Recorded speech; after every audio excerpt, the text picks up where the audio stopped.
নমস্কার বন্ধুরা, আজ আমরা আলোচনা করব ক্লাস 5 রায়মার্টিন কোশ্চেন ব্যাংকের বাংলা থেকে 5 নম্বর স্কুলের প্রশ্ন উত্তর নিয়ে। তো চলো ভিডিওটি শুরু করা যাক। প্রথমে আছে দেখো, সঠিক উত্তরটি বেছে নিয়ে লেখো। পাহাড়িয়া বর্ষার সুরে প্রবন্ধে রাভা গানটির তর্জমা করেছিলেন। উত্তর হবে সুনীল পাল।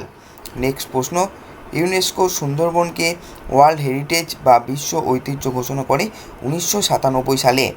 এরপর আছে দেখো, একের দাগে 3-এর প্রশ্ন, তোড়ায় বাঁধা ঘোড়ার ডিম গ্রন্থটির লেখক হচ্ছে সত্যজিৎ রায়। এরপরে প্রশ্ন, মায়াতরু কবিতাটি গৃহীত হয়েছে ভানুমতির মাঠ কাব্যগ্রন্থ থেকে। এরপর আছে, শিব শব্দটিকে স্ত্রীলিঙ্গবাচক শব্দে পরিবর্তিত করতে গেলে কি যোগ করতে হবে? উত্তর হবে আনি যোগ করতে হবে। শিব যুক্ত আনি সমান শিবানী। এরপর আছে দেখো, শিশু শব্দটি হলো উভয় লিঙ্গ। সংস্কৃত ভাষায় দুটি বোঝাতে ব্যবহৃত হয় দ্বিবচন। গাছে গাছে ফুল ফুটে আছে, এখানে গাছে গাছে হলো বিশেষের দ্বিত্ব প্রয়োগে বহুবচন। 2 নম্বর আছে, নিম্নলিখিত প্রশ্নগুলির অতি সংক্ষেপে উত্তর দাও। ট্র্যাক কি? উত্তর হবে 2 বা ততোধিক ছোট নদী যেখানে মিশেছে সেই মিলনস্থলে তৈরি হওয়া ত্রিভুজাকার এটা ভূখণ্ড হবে, ঠিক আছে, বা ভূমিখণ্ডকে ট্র্যাক বলে। 2-এর দাগে 2-এর প্রশ্ন, বনের পরীর কাছে ফণী মনসার দ্বিতীয় দাবি কী ছিল? উত্তর হবে বনের পরীর কাছে ফণী মনসার দ্বিতীয় দাবি ছিল তার পাতাগুলো যেন কাচের মতো ঝলমলে হয়ে ওঠে। নেক্সট প্রশ্ন, পাহাড়িয়া বর্ষার সুরে প্রবন্ধে কোন কোন উপজাতির কথা আছে? উত্তর হবে এই প্রবন্ধে মেচ, রাভা, গারো, লেপচা এবং টোটো উপজাতির কথা আছে। পরের প্রশ্ন, জুঁই ফুলের রুমাল কাব্যগ্রন্থটির লেখক কে? উত্তর হবে জুঁই ফুলের রুমাল বইটির লেখক হলেন কার্তিক ঘোষ। 2-এর দাগের 5-এর প্রশ্ন, শূন্যস্থান পূরণ করো। 2 রকমের ড্যাশ একটি বোধহয় হাড়ি চাচা। উত্তর হবে 2 রকমের হুতুম পেঁচা একটি বোধহয় হাড়ি চাচা। নেক্সট প্রশ্ন, পালিয়ে গেল অনেক দূরে, কে কোথায় পালিয়ে গেল? কবি মৈত্রী দেবীর লেখা ঝড় কবিতায় ঝড় পালিয়ে গেল, পালিয়ে সে 7 সাগরের পাড়ে গেল। নেক্সট প্রশ্ন, ভাঙ রে ভাঙ আগল চল রে চল রে চল, এখানে আগল শব্দটির অর্থ কী? এখানে আগল শব্দের অর্থ হলো খিল বা কপাট যা পথ আটকে রাখে। ভাঙ রে ভাঙ আগল বলতে কবি বুঝিয়েছেন মনের জড়তা, ভয়ের শিকল বা কোনো অন্যায় বাধার প্রাচীর ভেঙে চুরমার করে এগিয়ে যেতে হবে। 2-এর দাগে 8-এর প্রশ্ন, এক বচনের রূপ দ্বারা বহু বচনের অর্থ প্রকাশিত হয় এমন একটি উদাহরণ দাও। উত্তর হবে সিংহ পশুর রাজা।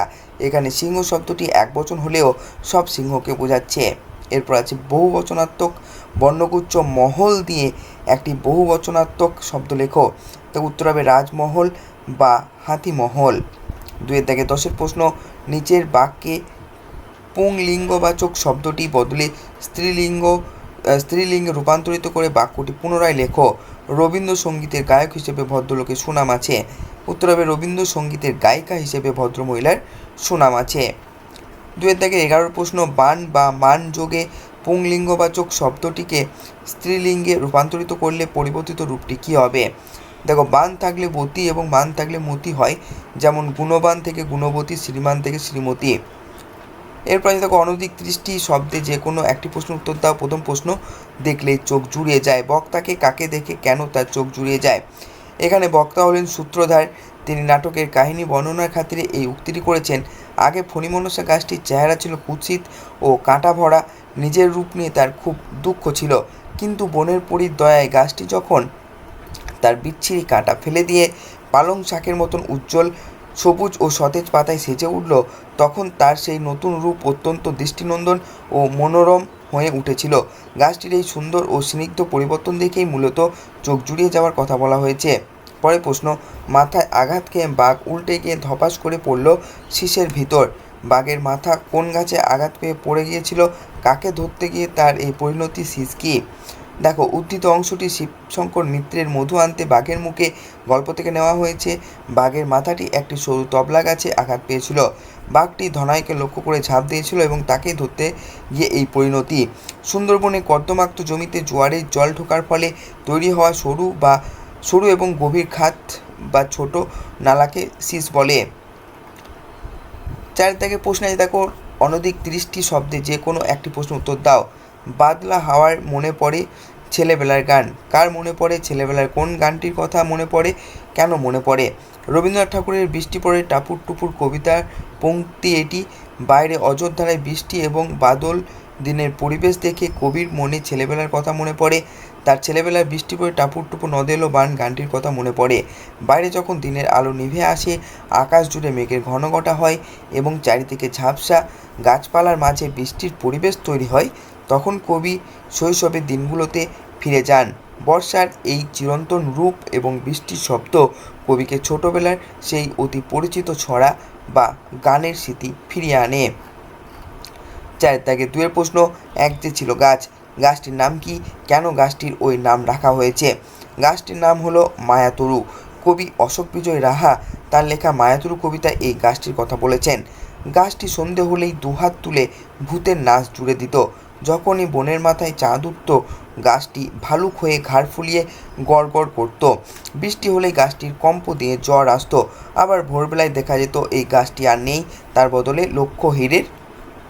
লক্ষ হীরার মাছ মুকুট হয়ে ঝাঁক বেঁধে আছে। গাছটির এই অদ্ভুত মায়াবী এবং মানুষের মতো বা ভৌতিক রূপ পরিবর্তনের কারণেই কবি একে মায়াতরু বলেছেন। নেক্সট প্রশ্নটি দেখো, গরমের ছুটি কেমন কাটালে সে কথা জানিয়ে তোমার বন্ধুকে একটি চিঠি লেখো। প্রিয়, এখানে তোমার বন্ধুর নাম লিখবে। আশা করি তুই ভালো আছিস, অনেক দিন পর তোকে চিঠি লিখছি। গত সপ্তাহে আমাদের স্কুলের গরমের ছুটি শেষ হলো। এবারের গরমের ছুটিটা আমার খুব দারুণ কেটেছে, তাই ভাবলাম তোকে লিখে জানাই। এবারের ছুটিতে আমি কোথাও ঘুরতে যাইনি, বরং বাড়িতেই অনেকটা সময় কাটিয়েছি। আমি আর বাবা মিলে আমাদের বাগানে বেশ কিছু নতুন সবজির চারা লাগিয়েছি। প্রতিদিন সকালে সেগুলোতে জল দেওয়া আর বিকেলের দিকে সেগুলোর যত্ন নেওয়া, এটাই ছিল আমাদের প্রধান কাজ। এছাড়া আমি গল্পের বই পড়েছি এবং ইউটিউবে কিছু নতুন শিক্ষামূলক ভিডিও দেখেছি। তবে সবথেকে মজার বিষয় হলো এবার আমি বাড়ির ছোটদের পড়াশুনোয় একটু সাহায্য করেছি, যা আমার খুব ভালো লেগেছে। তোর ছুটি কেমন কাটলো চিঠিতে অবশ্যই জানাস। কাকা ও কাকিমাকে আমার প্রণাম দিস। ভালো থাকিস, তোর প্রিয় বন্ধু। এখানে তোমার নাম লিখবে। এখানে আরেকটা বিশেষ দ্রষ্টব্য যে চিঠির শেষে খাম এঁকে বাম দিকে নিজের ঠিকানা এবং ডান দিকে বন্ধুর পূর্ণ ঠিকানা অবশ্যই লিখবে। তো এই ছিল আমাদের ক্লাস 5 রায়মার্টিন কোশ্চেন ব্যাংকের বাংলার 5 নম্বর স্কুলের প্রশ্ন উত্তর। ভিডিওটি কেমন লাগলো অবশ্যই জানাবে। ভিডিওটি ভালো লেগে থাকলে একটি লাইক এবং চ্যানেলটিকে সাবস্ক্রাইব করতে ভুলবে না। রায়মার্টিন কোশ্চেন ব্যাংকের অন্যান্য ভিডিওগুলি পেতে অবশ্যই আমার চ্যানেলটিকে চেক আউট করে নেবে। ধন্যবাদ।